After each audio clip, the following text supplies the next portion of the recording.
Now, to summarize this, our keynote speaker, Marianne Thompson-Frenk, she has been to Rwanda, she has been to that place, she has witnessed that firsthand. She has seen the skulls, she has seen how people treated each other. She is the founder, president of Memnozine Foundation, you see that name, and now there is a Memnozine Institute, part of the Memnozine Foundation, and they're doing a tremendous job of bringing people, particularly the native and all the communities. They got the Interfaith Inquiry Center that puts out seminars, and Marianne has got a big heart, and I admire her for what she is doing, and I salute her and ask her to conclude the meeting with her keynote speech. Thank you. You're going to have to bear with me because I didn't know I was doing the keynote speech until I got here. Mike's funny like that. When I was a little girl, I used to enjoy exploring Turtle Creek, and I have a whole big shoebox that's about filled up this high of arrowheads that I found and roaming around the creek and collecting it. And I remember as a little girl going to my parents and saying, "Where did these come from?" And that was the first time that I had any inclination, any understanding that there used to be people here. There was not an education necessarily in school saying there were people here and we killed everybody off. No, there was just me and my arrowheads and wondering what that really meant. But I never really understood what that meant until the day I was in Rwanda walking around and really had given up after about 5 minutes not being able to step on bones. And after I finally gave up, I looked down and saw something had gotten in my shoe, and it was a vertebrae about this big. And after I looked at that, I took it with me as I walked around this area, asking that spirit of that little child, whoever that had been, to be my guide. And I went into this room, and it was, all these bones, and it's something funny that happens to the human mind when you see that. You almost become detached, because it's just so much that it's overwhelming. And most everybody went with me in the same place where it was just a room full of bones and skulls, and finally we went into another place, and no one else wanted to go in there. But I felt like if there had been people that lived this hard, the least I could do is walk in there and witness the results of it. And I went into this place, and there were shoes, socks, clothes, teddy bears, rosary beads, and they were all soaked in blood. Every single thing was soaked in blood. And I made myself stand there, and the best way I can describe it is the air was thick with spirits, and I asked them, tell me what I need to do my part to never let this happen again. And it was very difficult. And there really aren't good words to be able to describe something like this, because it was still that fresh, that some things, nothing had begun to rot. That's how fresh things were. So that gave me an idea of what genocide really is. And I prayed for a better understanding of what is the anger, what is the hate that leads to this. And careful what you pray for, because you might get an answer. I was suddenly hurried into a little house. Everyone said, get in here, get in here. And I didn't know what was going on. I just knew that the people that were Rwandan, our friend Charles Kilumba said, hurry, hurry. We get in this room. Anthony Chisholm was there, our friend Alan Keith, others, my husband were in this room. They locked the door. They're all squatting down. And I said, what's going on? I look out the window, and there's a man, and he's just walking, and he's proud. And he has on his head a skull of a child, and he has on his hip a big sword, is the best way I could describe it. And he's proud because there are notches on that sword, and the person whispering to me said, those are the number of people he killed. And this place that was so sacred, and all the lives that had died here, and even though it was a number of years after this has happened, he's walking through there strutting and proud. That is the face of genocide. And I wanted to understand, what is it that allows us to move from being an everyday person to being able to look at somebody and say, you are not a human being, you are less than. Because that's the challenge. That's what we're looking at. So when I went to the Rwandan Center at their museum, they had a big question up there. They said, when they said never again, did they not mean us? Yeah. And that's a question we have to ask ourselves every time we see a genocide, every time we see something that might be about to happen. And as I started researching to find out what are some of the things that have been said over the ages. Kill the cockroaches. That's what was said in Rwanda. Every day on the same radio station, there are only two, both radio stations, kill the cockroaches, kill the cockroaches. And they said it again and again and again until people believed in the lie that the other people were cockroaches. And the scary thing was there were only two people that perpetuated this entire lie. And they made people believe, the masses believe this as well. That's how terrifying propaganda can be. Another quote, the only good Indian is a dead Indian. That was something that was said throughout the United States. And if you Google it, you will find it repeated and said in paper after paper after paper during the genocide of the Americas, because people kept saying it again and again. And the idea was, say it again, and people will believe it.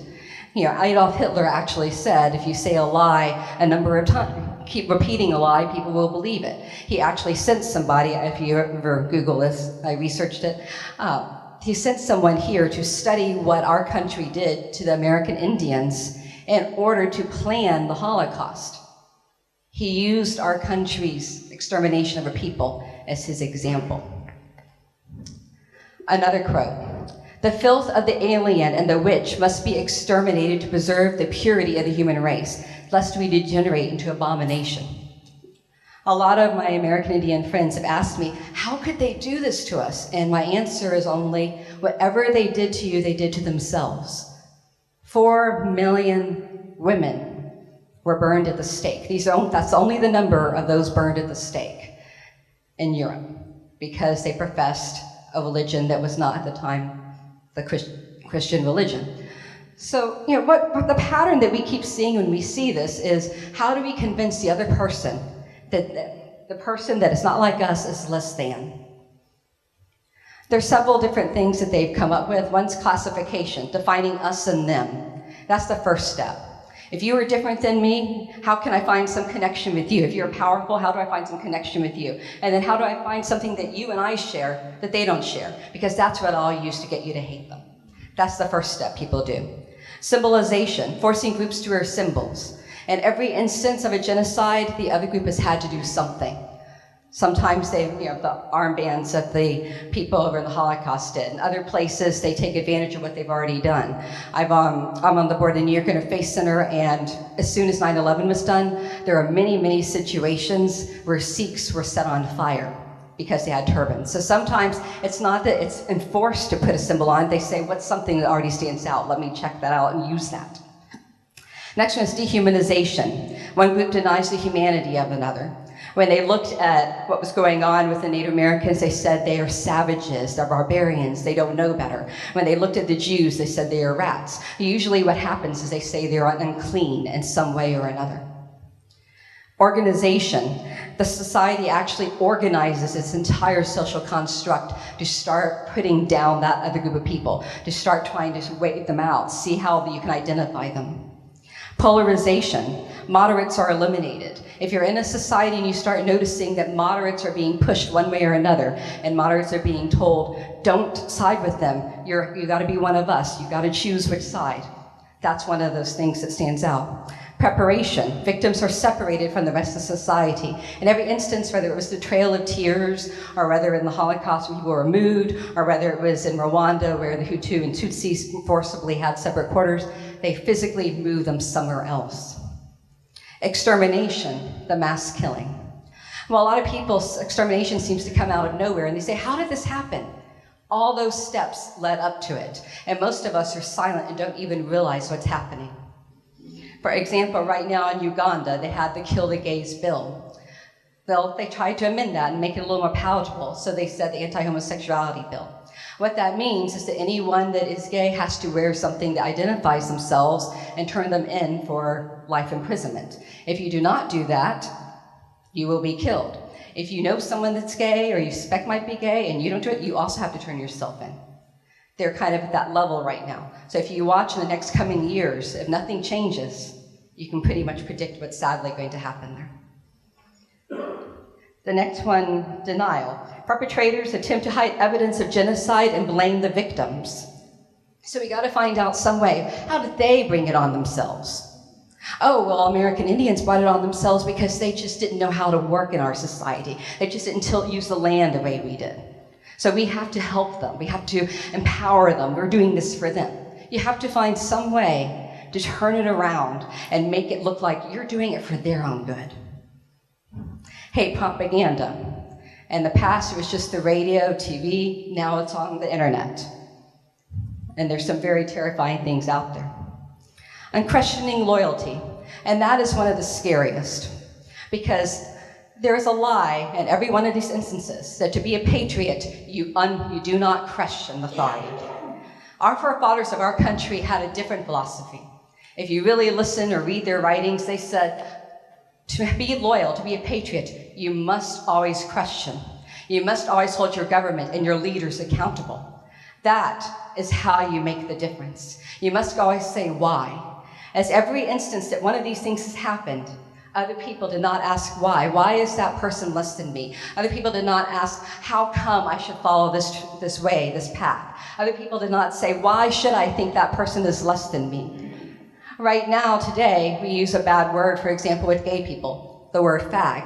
That word actually comes from meaning the wood that set a fire that you're going to put somebody in. So when people set them on fire, each one of those logs was called a fag.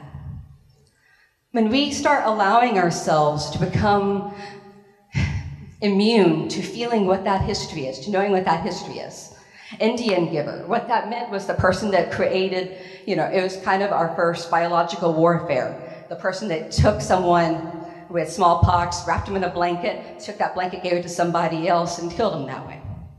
These words have become part of our language, part of our culture, and we do not take the time to even know what that means. But within it is a wealth of history. And it's only by understanding that history that we respect those who went before us. Every one of us here has had a genocide in our past, and every one of us here has managed to be here because somebody along the way stood up, hit someone, helped someone escape.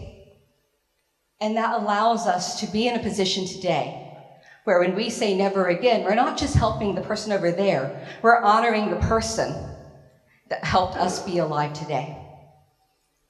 So right now is a time in our history as a people that we have to come together and decide, not just never again, but I will take that responsibility actively.